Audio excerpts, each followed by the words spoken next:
Esta es la palabra de fe que predicamos, que si confesares con tu boca que Jesús es el Señor y creyeres en tu corazón que Dios le levantó de los muertos, serás salvo. La Iglesia Tabernáculo de la Fe presenta un mensaje de esperanza.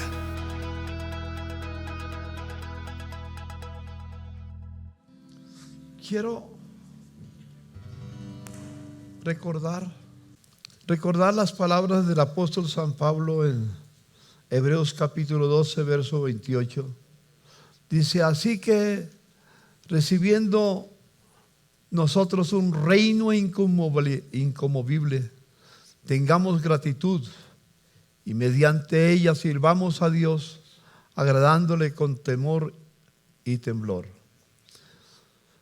Allá, como mencionaba, en 1517, Martín Lutero puso las 95 tesis en la puerta del templo de Wittenberg, que llevó a algo muy interesante que quiero que miremos en este momento.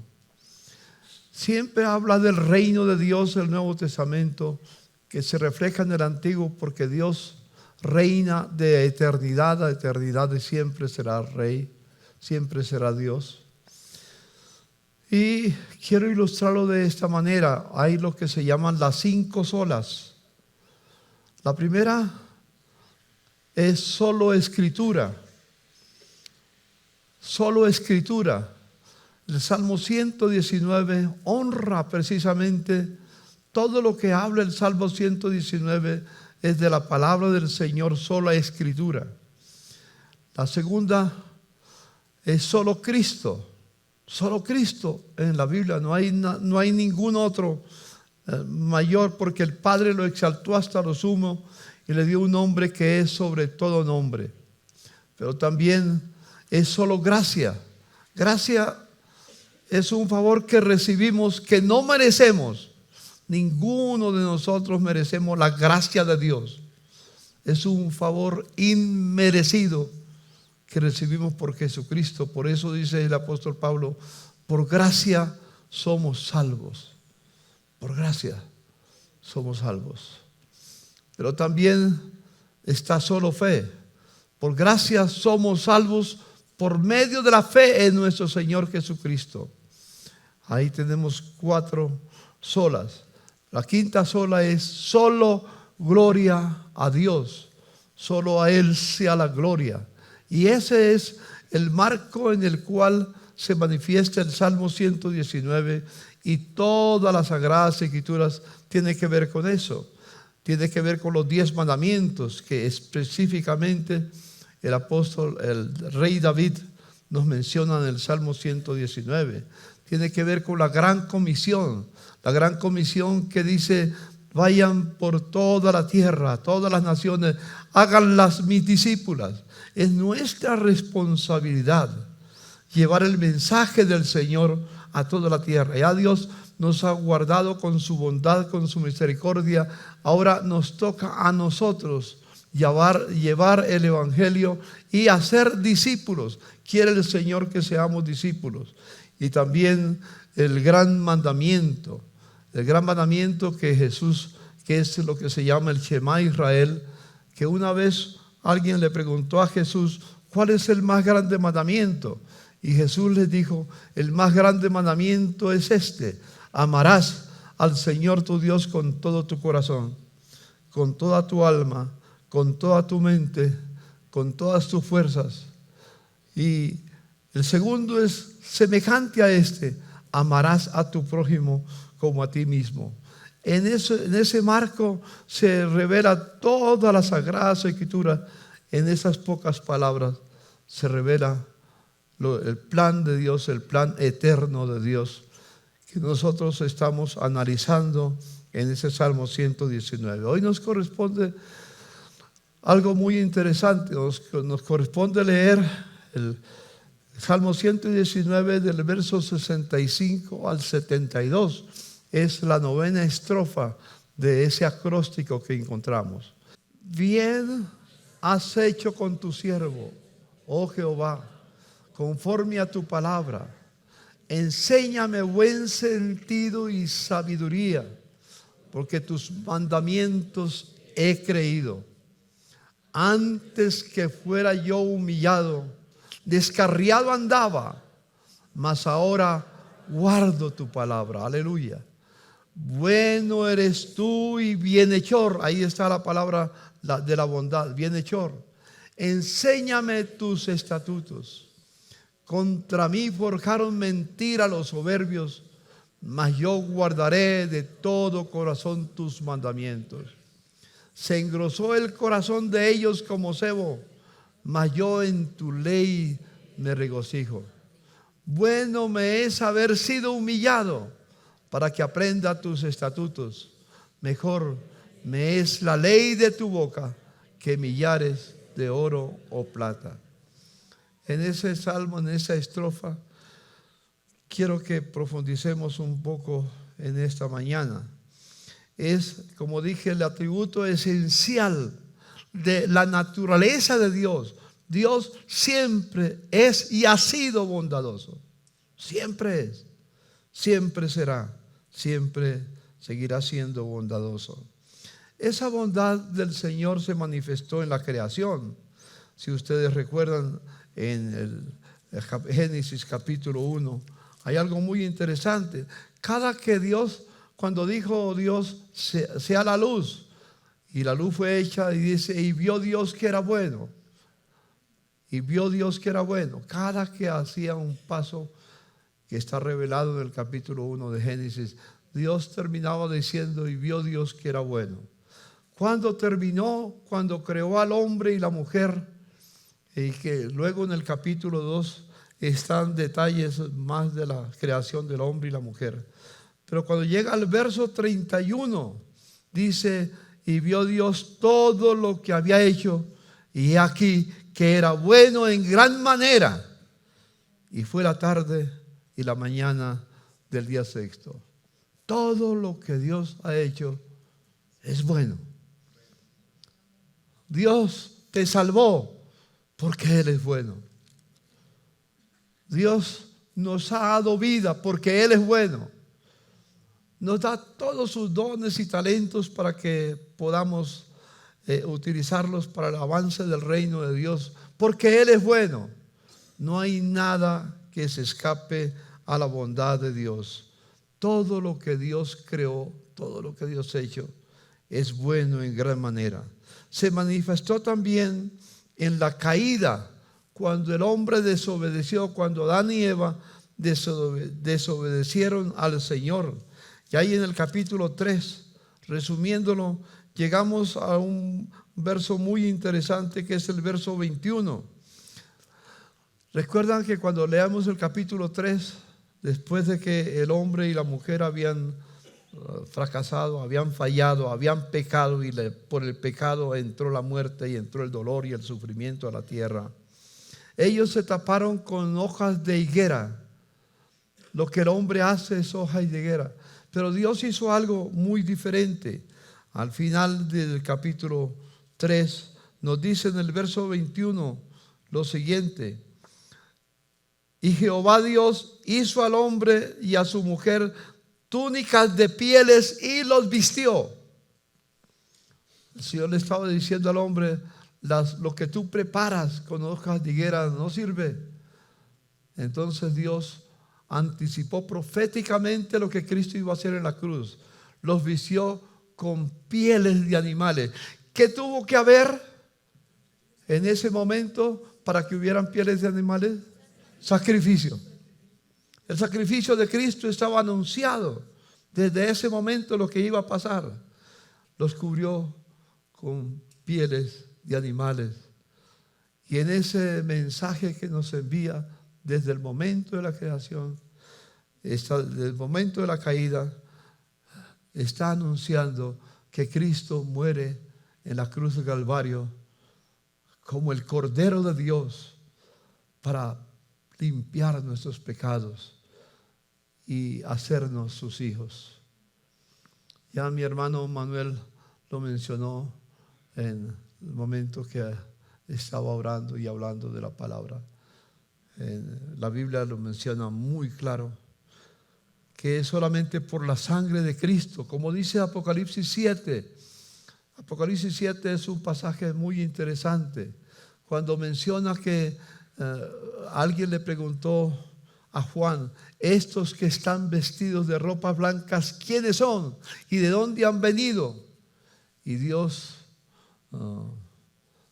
él le dice: no lo sé, Señor, tú lo sabes. Y Dios le dice: estos son los que han salido de gran tribulación en la tierra, pero hay una característica en ellos: han lavado y emblanquecido sus ropas en la sangre del Cordero.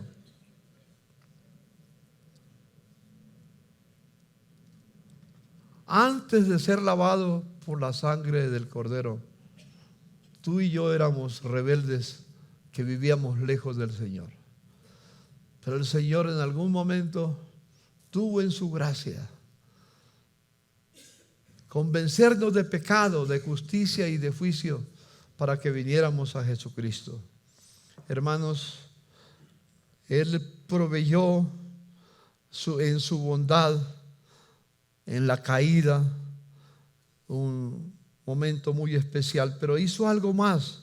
Dice el verso 22: y dijo Dios: he aquí el hombre es como uno de nosotros, sabiendo el bien y el mal. Ahora pues, para que no alargue su mano y tome también del árbol de la vida y coma y viva para siempre. Lo sacó Jehová del huerto del Edén para que labrase la tierra de que fue tomado. Echó pues fuera al hombre y lo puso al oriente del huerto de Edén, y lo puso querubines y una espada encendida que se revolvía por todos los lados para guardar el camino del árbol de la vida. Es algo extraño que aparece aquí. Si el hombre recuerda que Dios hizo dos árboles: el árbol del conocimiento de la ciencia del bien y del mal, pero también creó el árbol de la vida. Y es con el árbol del conocimiento del bien y del mal que Dios dijo: no comerán de él, porque el día que de él comeren ciertamente morirán. Es decir, no son ustedes los que deciden lo que es bueno o es malo. El árbol de la vida representa siempre lo que es la voluntad de Dios.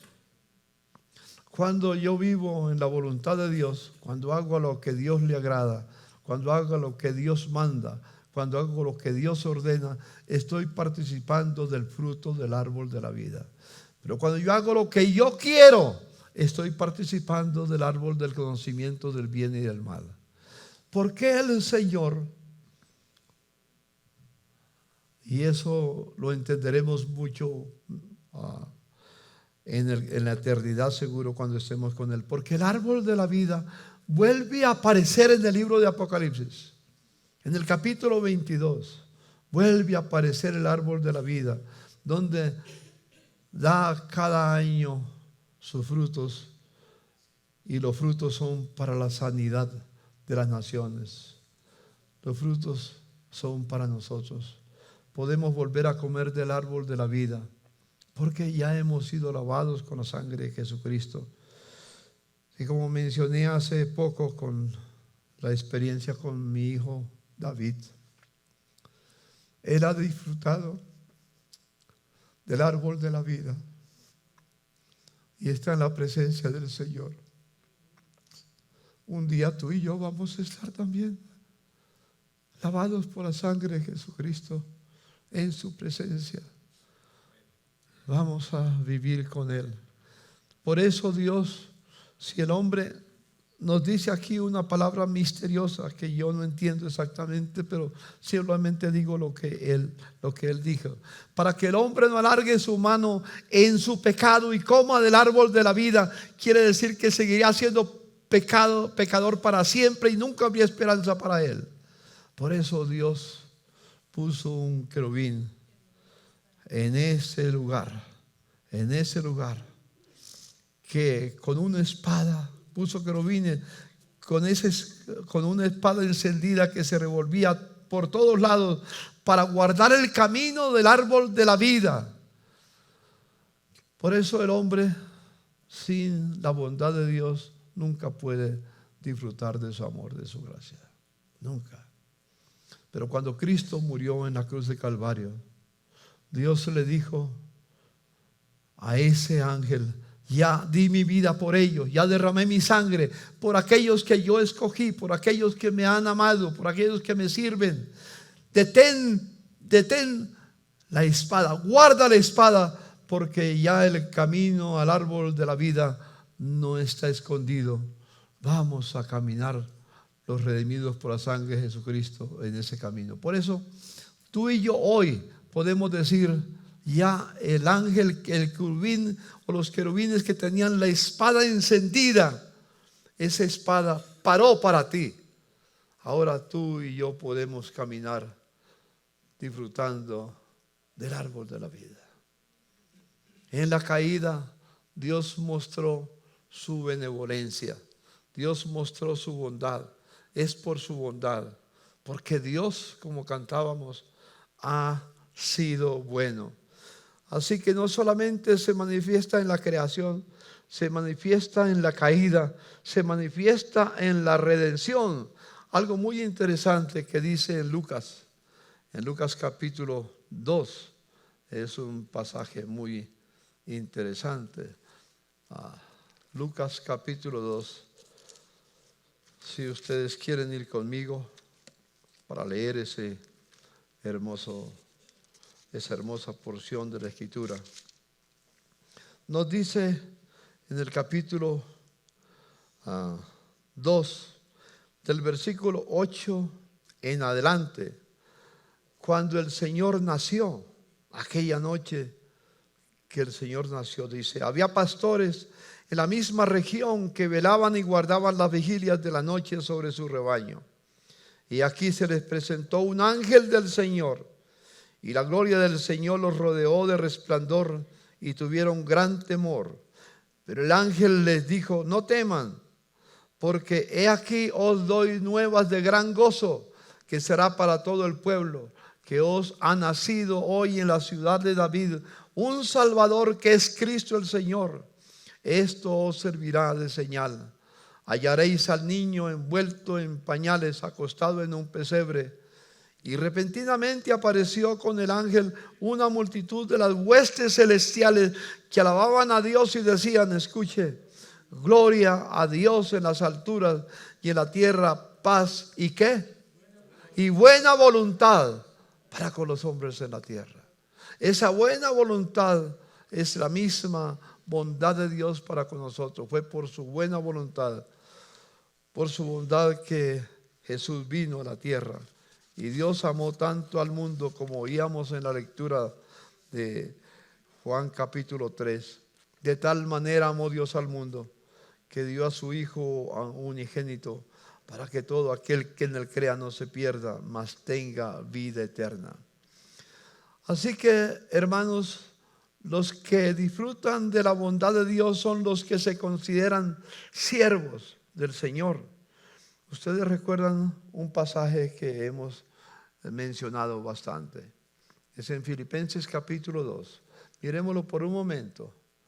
Haya pues en vosotros ese sentir que hubo también en Cristo, el cual, siendo en forma de Dios, no estimó el ser igual a Dios como cosa a que aferrarse, sino que se despojó a sí mismo, tomando forma de siervo, y hecho semejante a los hombres.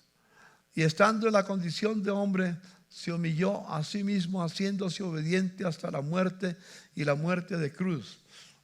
La Nueva Traducción Viviente, NTV, la Nueva Traducción Viviente, que es la que realmente traduce ese pasaje de una manera muy especial. En cambio, renunció a sus privilegios divinos, adoptó la humilde posición ¿de qué? De un esclavo, y nació como un ser humano. Cuando apareció en forma de hombre, y se humilló a sí mismo en obediencia a Dios, y murió en una cruz como morían los criminales. Jesús tomó la forma de esclavo porque Él vino a la tierra. ¿Para qué vino Jesús? Para hacer la voluntad de Dios. Por eso Él se humilló hasta lo sumo. para hacer la voluntad de Dios. Recuerden que les he mencionado vez tras vez un pasaje que ya deben de tener en memoria. Juan capítulo 8, verso 29. Cuando al final del versículo dice: porque yo hago siempre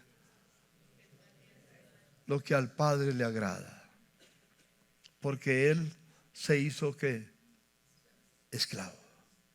Un esclavo siempre hace la voluntad de su Señor. Y lo que tú y yo debemos hacer en la tierra es siempre la voluntad del Señor. No estamos en la tierra para hacer lo que a nosotros nos agrada. Muchas personas lo dejan a uno sin palabras porque dice: es que Dios me dijo. Muchas personas usan esa expresión: es que Dios me habló.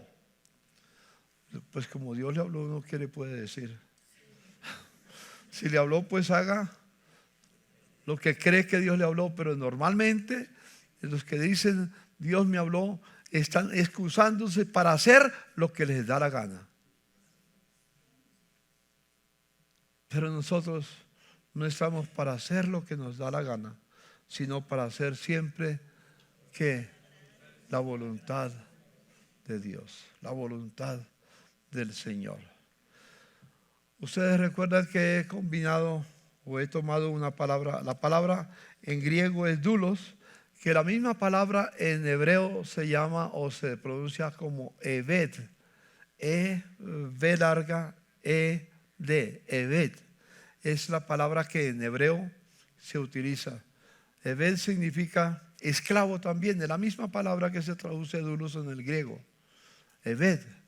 Y ustedes recuerdan que allá lo hemos visto en Deuteronomio capítulo 15, versículos 12 al 17. Recuerdo bien ese pasaje.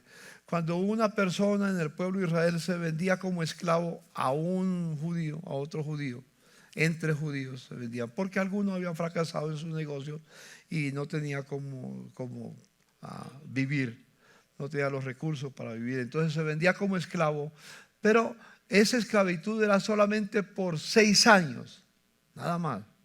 Y el séptimo salía libre. Pero su amo no lo debía de enviar con las manos vacías. Debía de compartir con él todo lo que necesitaba para que él pudiera sobrevivir en la tierra, volver a iniciar nuevamente su vida en la tierra, con su familia, con sus seres queridos. Pero durante esos 6 años que habían pasado, su amo, su dueño o su señor lo había tratado bien. Y como lo había tratado bien, aprendió a amarlo. Él amaba a su amo, no tenía ningún problema porque no lo trataba como un esclavo en el término general de la palabra. Y amaba a su amo. Y entonces el amo le decía cuando llegaba el 7º año: es tiempo de que tú salgas de ser esclavo. Vete y aquí tienes estas comodidades que le doy.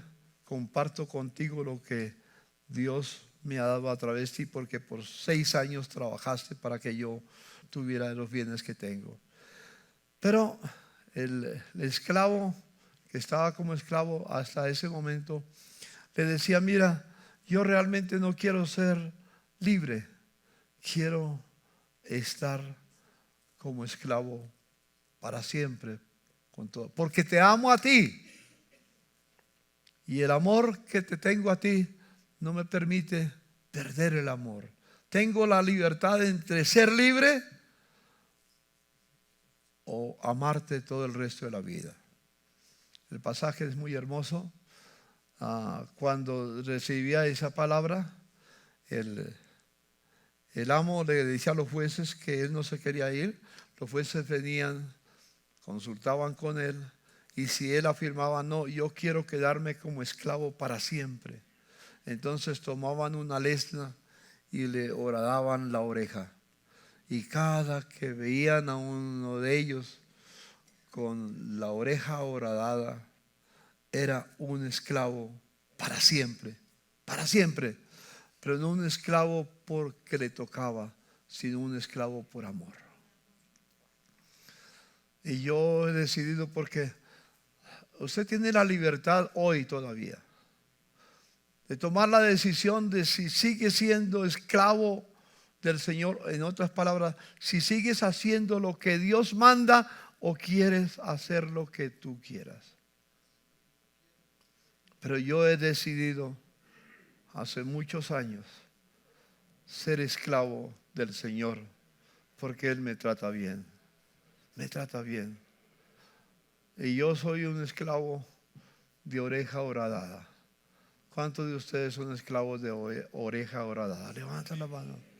Quiere decir que están dispuestos en la tierra para vivir haciendo la voluntad de Dios siempre. No porque le toca, sino porque lo ama. Esclavos por amor. Y eso es lo que Jesús hizo.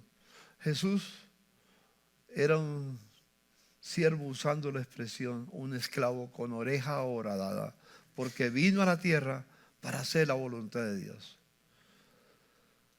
Por eso Él murió en la cruz del Calvario, porque Dios lo envió. Porque como dice Juan 3:16, porque de tal manera amó Dios al mundo que envió a su Hijo. Hay mucho para hablar del tema, pero ya ustedes me han oído hablar en esa dimensión. Dios quiere que respondamos a su bondad siendo esclavos por amor. Eso es lo primero que menciona el Salmo 119. Y nos dice en el verso 65: bien has hecho con tu siervo, oh Jehová, conforme a tu palabra. Enséñame buen sentido y sabiduría, porque tus mandamientos he creído. Y luego dice el verso 68: bueno eres tú y bienhechor, enséñame tus estatutos.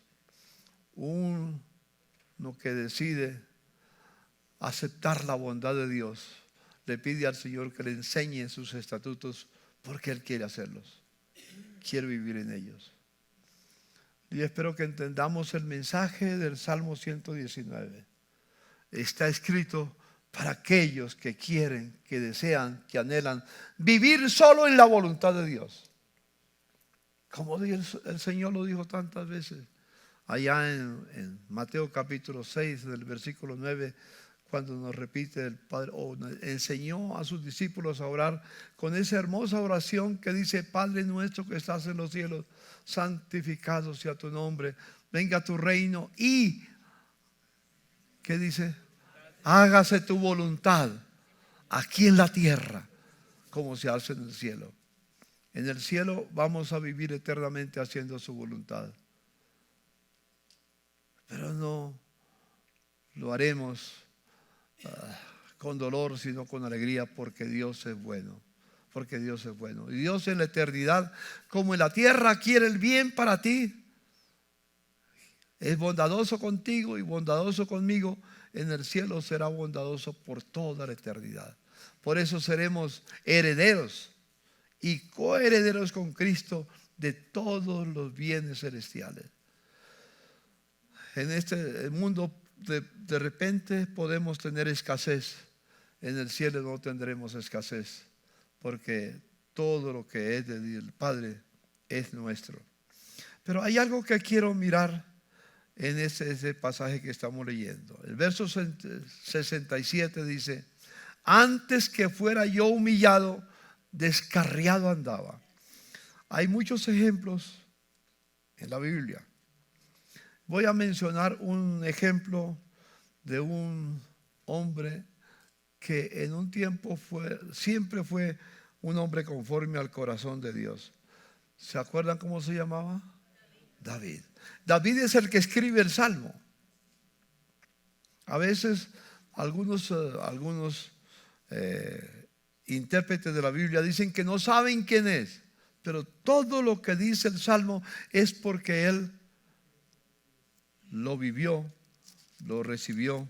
Y por eso yo soy de los que creo que ese salmo es un salmo de David. Es David el que habla, y voy a dar una ilustración de David. Una vez, cuando David era rey, tenía enemigos muy grandes y cada rato lo atacaban, tenía su ejército. Joab era el general del ejército. Y él enviaba, normalmente él iba con los soldados a las batallas, a la guerra.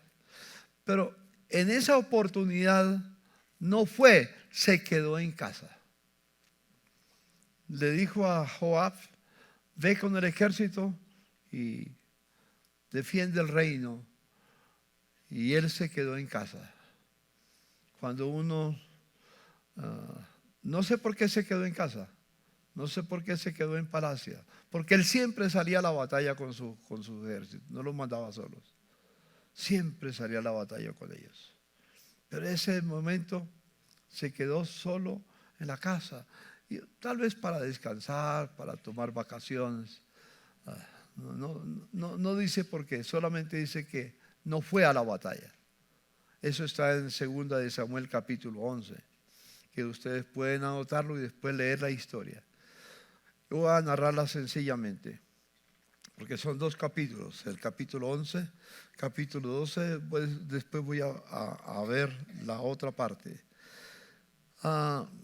Se quedó en casa y por la mañana muy temprano salió en su palacio a caminar y de repente vio allá una mujer muy hermosa, se estaba bañando. Y le causó curiosidad: ¿quién será esa mujer que está ahí? Mandó a preguntar quién era. Dijo: esa es Betsabé, la esposa de uno de los soldados que está en el campo de batalla peleando para defenderte a ti. Entonces la mandó llamar y dice la escritura sencillamente: tuvo intimidad con ella. Adulteró, en otras palabras, adulteró con ella. Y después de que ella se fue para la casa otra vez, y a los pocos días le mandó a decir: hay un problema, estoy embarazada y mi esposo hace tiempo que se fue al campo de batalla. ¿Y qué le voy a decir a mi esposo? Entonces, tal vez ya está. Fue un conflicto para David. Entonces escribió, pensó rápidamente qué iba a hacer. Entonces mandó a llamar, mandó una carta a su general, a Joab, diciéndole: envíame a Uría, se llamaba el esposo, envíame a Uría urgentemente porque necesito hablar con él. Se vino Uría y David lo recibió con brazos abiertos, con toda el amor entre comillas, que él podía mostrarle. Y le dijo: no es que te he llamado porque sé que tú eres un hombre muy especial en el campo de batalla y quiero que tomes descanso. Quiero que venga unos días y te quedes en tu casa con tu esposa. Baña tus pies. La palabra bañar sus pies significaba tenga relaciones íntimas con su amada. Es lo que significaba en ese tiempo la palabra. Entonces Uría le dijo: muchas gracias, rey. Y salió, y David se quedó tranquilo porque ahora pues va a la casa, va a dormir con su esposa, después va a aparecer ella embarazada y bueno, es un 7+1. Así que no hay problema, ¿no? Pero descubrió, le dijeron: Uría, el que vino, no se fue a su casa, se quedó en el palacio, allá en un rincón para dormir, no ha ido. Y él vuelve y lo llama y le dice: ¿por qué no fuiste a tu casa? Digo: no, porque yo no puedo venir a disfrutar de la vida aquí en la tierra, aquí en el palacio, mientras los soldados están allá exponiendo su vida. Yo no puedo hacer eso, porque te amo, rey, porque yo quiero dar mi vida por ti. Entonces, ¿qué problema? Entonces hizo un banquete, lo invitó a comer y lo emborrachó. Ya como era borracho, pues le dijo: ahora sí, vete para tu casa y quédate con tu esposa y ya. Pero Uría seguía siendo fiel a su llamado, a su mandato. y no fue a la casa. Se acostó a pasar la borrachera en palacio. Y le dijeron a David, Uría Eteo no fue a su casa a dormir la noche. Está acá en un rincón del palacio. Entonces ya era tiempo de definir lo que iba a hacer con él. Entonces tomó una nota y escribió y la mandó con Uría Eteo a su general. Sellada, seguro que la selló con un sello que nadie podía leer, solo el que la recibía. Entonces le puso el sello, la envió y le decía a Joab: cuando arrecie la batalla, lleva siempre a Joab, a Uría, y cuando arrecie la batalla, dígale a los soldados que se retiren, dé orden que se retiren antes, y dejen a Uría solo para que muera por espada del enemigo. Qué terrible, ¿no? Qué descarriado que estaba David. David, el rey, el hombre conforme al corazón de Dios, sí estaba descarriado. Y sucedió así. Murió Uría por la espada del enemigo, porque lo dejaron solo cuando la batalla había arreciado. Entonces le mandaron una nota a David: David, se ha hecho como tú lo dijiste. Tú eres el rey, todo manda, nosotros obedecemos. Uría ha muerto. Ya entonces él habló con Betsabé, con la mujer de Uría, y la tomó como esposa. La tomó como esposa. Y vivió con ella. Y ese niño que nació murió después. Van a leer en el capítulo 12 lo que pasó con el niño. Murió. Y en ese momento de aflicción que tenía porque el niño había muerto, Dios envió a un profeta, porque todo estaba callado, que se llamaba Natán. Y entonces le dice Natán, llega donde el rey, era respetado por el rey. Natán entra y le dice: rey, tengo una decisión que tomar. Le cuento la historia. La historia es que llegó un hombre, un forastero, a casa de un hombre rico que tenía muchos rebaños. Y tenía hambre y él le hizo de comer. Pero ¿sabe qué hizo? Tomó la oveja de un hombre pobre que había, que era su único tesoro, que la trataba como una hija. Tomó la oveja del pobre hombre y en lugar de tomar de su rebaño, tomó la oveja de él y la mató y le dio al forastero. Cuando le contó la historia, David se enfureció inmediatamente y dijo: el que hizo tal cosa es digno de muerte.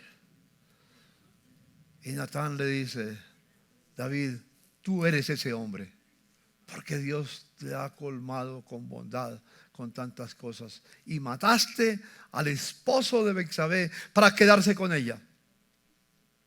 Terrible situación. Cuando estaba descarriado, dice David, perdido andaba. Cuando uno se descarría del camino del Señor, perdido anda. Por eso yo quiero insistirles, hermanos, que nuestro deber en la vida es siempre vivir y hacer la voluntad de Dios, hacer lo que a Dios le agrada.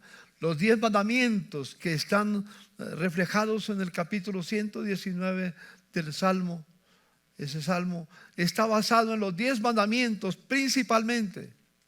Por eso vez tras vez se exalta los 10 mandamientos. Dice: ahora guardo los 10 mandamientos, ahora los vivo, ahora vivo tu palabra, ahora vivo conforme a tu voluntad. Vez tras vez, de una o de otra manera, lo menciona. Y cuando David recibió la palabra, la sentencia dura de Natán, dijo: pequé contra Jehová, pequé contra Dios.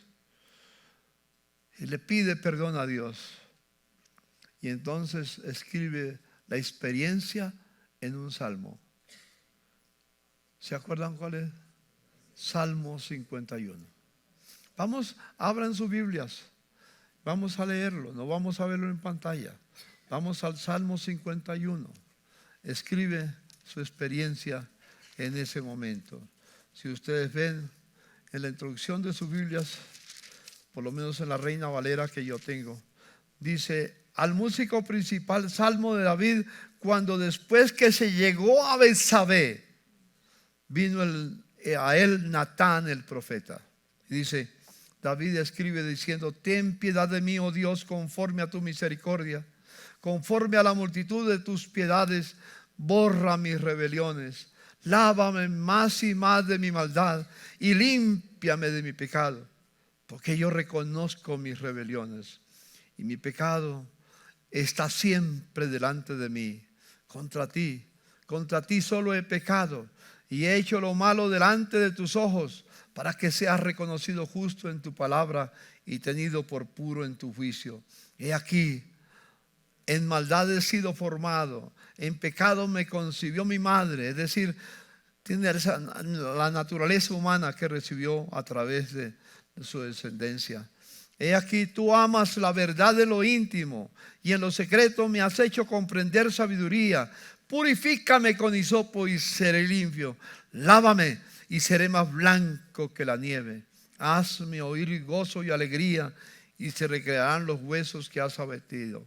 Esconde tu rostro de mis pecados y borra todas mis maldades. Y crea en mí, oh Dios, un corazón limpio y renueva un espíritu recto dentro de mí. No me eches de delante de ti y no quites de mí tu Santo Espíritu. Vuélveme el gozo de tu salvación, espíritu noble me sustente. Entonces enseñaré a los transgresores tus caminos y los pecadores se convertirán a ti. Líbrame de homicidios, oh Dios. Mira, está confesando todo. Líbrame de homicidios, oh Dios, Dios de mi salvación, y cantará mi lengua a tu justicia. Señor, abre mis labios y publicará mi boca tu alabanza, porque no quieres sacrificio que yo lo daría, no quieres holocaustos. Los sacrificios de Dios son el espíritu quebrantado, al corazón contrito y humillado no despreciarás tú, oh Dios. Haz bien con tu benevolencia, porque tú eres un Dios bueno. Con tu benevolencia a Sión, edifica los muros de Jerusalén. Entonces te agradarán los sacrificios de justicia y el holocausto u ofrenda del todo quemado. Entonces ofrecerán becerros sobre tu altar. Es la confesión total. Pide perdón porque se siente arruinado. ¿Le contestó Dios? Sí. En el Salmo 32 nos cuenta la experiencia de lo que pasó. Salmo 32, esos salmos van unidos. Salmo 32, busquemos en nuestras Biblias. ¿Qué dice? Dice así: bienaventurado aquel cuya transgresión ha sido perdonada y cubierto su pecado. Bienaventurado el hombre a quien Jehová no culpa de iniquidad, porque lo ha perdonado, y en cuyo espíritu no hay engaño. Fue sincero en su confesión. Mientras callé, se envejecieron mis huesos en mi gemir todo el día, porque de día y de noche se agravó sobre mí tu mano. Se volvió mi verdor en sequedades de verano. Mi pecado te declaré y no encubrí mi iniquidad. Dije, confesaré mis transgresiones a Jehová, y tú perdonaste la maldad de mi pecado. Por eso orará todo santo en el tiempo en que pueda ser hallado. Ciertamente en la inundación de muchas aguas no llegarán estas a él. Tú eres mi refugio, me guardarás de la angustia, con cánticos de liberación me rodearás. Y da el testimonio, te haré entender y te enseñaré el camino en que debes andar. Sobre ti fijaré mis ojos, dice el Señor, también hablándole a David.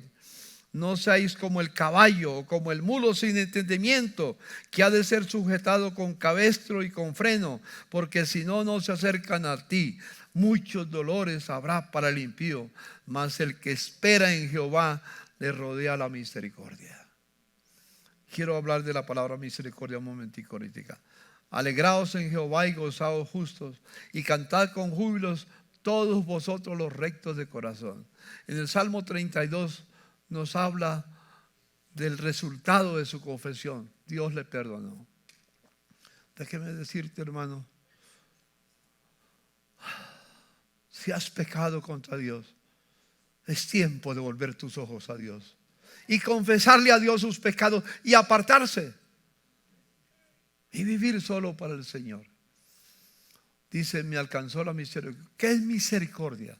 Hay dos palabras que surgen unidas a la palabra bondad de Dios. La palabra gracia, que es lo que uno recibe sin merecerlo, y la palabra misericordia. ¿Qué es misericordia?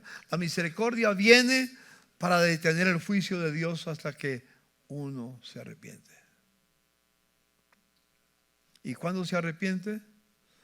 Después del pecado, Dios espera que tú reconozcas, que yo reconozca, que todos reconozcamos que hemos fallado, que hemos pecado contra Dios, que hemos violado la ley de Dios. Y la misericordia entra para decir, Dios espera que tú te arrepientes. Y cuando te arrepientes, entonces viene la gracia. Recibe lo que no merecías. ¿Quién recibe? El perdón. El perdón. Ese es el centro del Salmo 119. Ese es el centro de estos versículos del capítulo que he leído. Antes, verso 67, antes que fuera yo humillado, descarriado andaba, pero ahora guardo tu palabra. Aleluya. Qué hermosa confesión. Bueno eres tú y bienhechor. Tu bondad, Señor, me ha protegido. Enséñame tus estatutos. Y luego dice más adelante, el verso 71. Bueno me es haber sido humillado para que aprenda tus estatutos.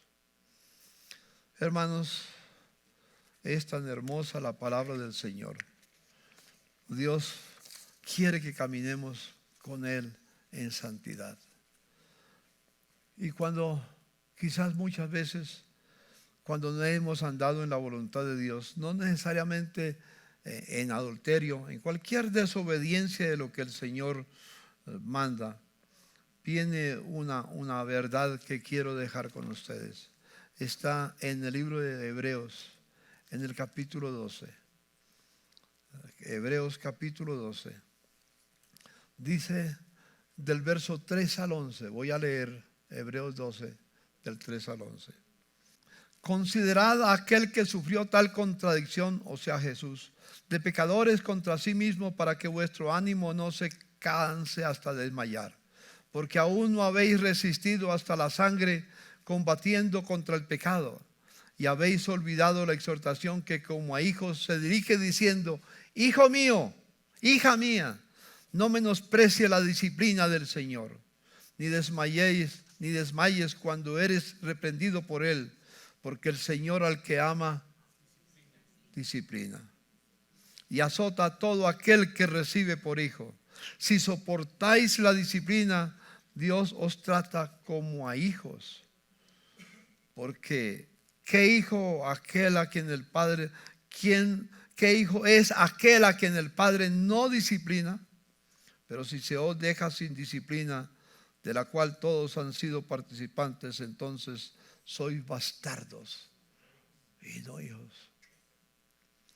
Tal vez Dios está esperando con misericordia que nos arrepentamos. Pero si no viene el castigo, si no viene la reprensión, es porque no somos hijos, somos bastardos. ¿Qué padre hay que no disciplina a su hijo? Y Dios es nuestro Padre Celestial. Cuando pases por la disciplina, Dios está hablándote al corazón. Es tiempo para que revises tu actuar, cómo has vivido a la luz de la palabra del Señor. Y cuando lo confesamos, el Señor en su misericordia, en su bondad, nos perdona. En su bondad. Hermanos, En el Salmo: antes que fuera yo humillado, descarriado andaba, mas ahora guardo tu palabra. Aleluya. En el 71 dice: bueno me es haber sido humillado para que aprenda tus estatutos. Mejor me es la ley de tu boca que millares de oro o plata. ¿De qué sirve lo material si no estamos en paz con Dios? ¿De qué sirve? Hermanos míos, quiero terminar con una lectura en Efesios capítulo 2. De lo que sucede cuando uno no está en Cristo, o cuando ha estado en Cristo y luego se separa de sus caminos. Dice el capítulo 2 de Efesios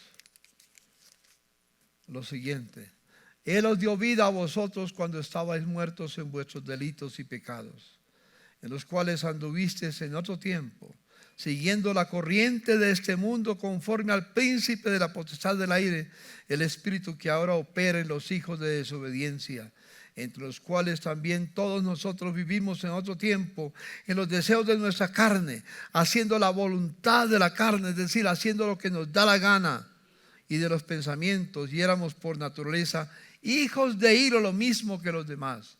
Pero Dios, que es rico en misericordia, detuvo el juicio contra ti, por su gran amor con que nos amó, aun estando nosotros muertos en pecados, nos dio vida juntamente con Cristo. Por gracia recibimos lo que no merecemos, por gracia sois salvos. Y juntamente con Él nos resucitó.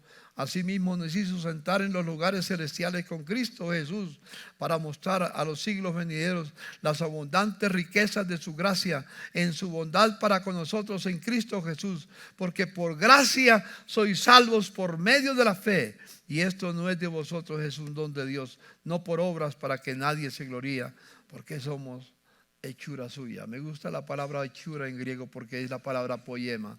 Somos un poema divino que Dios está formando en nuestra vida, porque somos poema divino, creados en Cristo Jesús para hacer buenas obras, las cuales Dios preparó de antemano para que anduviésemos en Él. Hermanos, quiero que se vayan con un pasaje en la mente. Hay mucho para hablar de ese tema, pero está en Lucas capítulo 15 y el versículo 11 en adelante. Es la parábola del hijo pródigo, que estando bien en casa, disfrutando de la bondad de su padre, un día decidió irse en su propio camino y se descarrió. Pero no le fue bien, porque cuando uno está lejos de Dios no le va a ir bien. Aparentemente puede que muchas cosas salgan bien, pero no tendrás paz en tu corazón. Y cuando llegó lo último, el hijo dijo: me levantaré e iré a mi padre y le diré: Padre, he pecado contra el cielo y contra ti, no soy digno de ser llamado tu hijo. Y se levantó. Su padre estaba con los brazos listos para recibirlo cuando volviera. Y cuando lo vio de lejos, salió corriendo para darle la bienvenida. Su hijo tenía el mensaje ya preparado: Padre, no soy digno de ser llamado tu hijo, hazme como uno de tus jornaleros. Pero el padre no lo dejó hablar. Le dijo: hijo, vamos a preparar banquete para ti, porque tú eras mi hijo que estaba muerto y has vuelto a la vida. Y lo recibió otra vez. Dios quiere recibirte a ti. Dios quiere que tú y yo vivamos en paz con Dios y disfrutemos de su bondad, de su gracia y de su amor. Señor,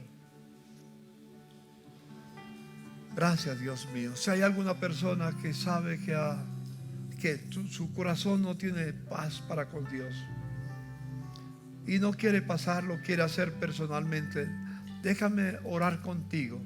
Repita conmigo esta oración donde estás, en silencio o en voz alta, como quiera. Di: Señor, Hoy confieso que me he apartado de tus caminos, de tu voluntad.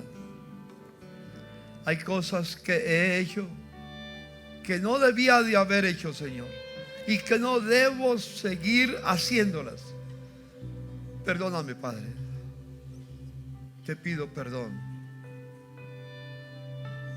Límpiame con tu sangre que derramaste en la cruz de Calvario. Señor, te prometo que a partir de hoy me deleitaré en tu palabra, me deleitaré en tu voluntad y caminaré contigo. Caminaré a tu lado, Señor. Señor, con tu nombre santo, bendigo a mis hermanos, que los que nos han escuchado por el canal de televisión, Señor, entiendan el mensaje es para ellos también, Señor.